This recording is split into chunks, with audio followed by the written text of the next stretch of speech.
In this guide, I'm going to show you how you can show or hide all UI here in Sailor Piece on Roblox. This is extremely useful if you're trying to take like thumbnail shots, for example. But before we do get into this guide, make sure to like the video and subscribe to the channel with all notifications on. It really does help with the channel and it lets us know that you want more content like this. We'd greatly appreciate it. And if at any point throughout this guide you had any questions, ask them down in the comment section below and we can help you out further.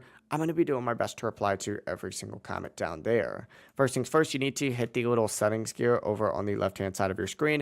This is going to open up your settings, and you need to scroll down on here until you see the specific option for hiding the UI. If you keep scrolling down, you're going to see hide quest UI, hide cooldown UI, classic cooldown UI. You essentially need to go ahead and take out anything that says, hide the UI. So this would also include the, boss health bar, damage counter, fruit cleanup alert, disable all UI. You could just tick that on and it'll work just like so, which is perfect for those thumbnail shots. It'll even put a little eye on here so you can disable it pretty quickly. But that's actually going to be the full process right there. If you guys have any questions, ask them down in the comment section below and we could help you out further. I'm going to be doing my best to reply to every single comment down there. Before you do leave this guide, make sure to like the video and subscribe to the channel with all notifications on. It really does help us out and it lets us know that you want more content. Have a great rest of your day though.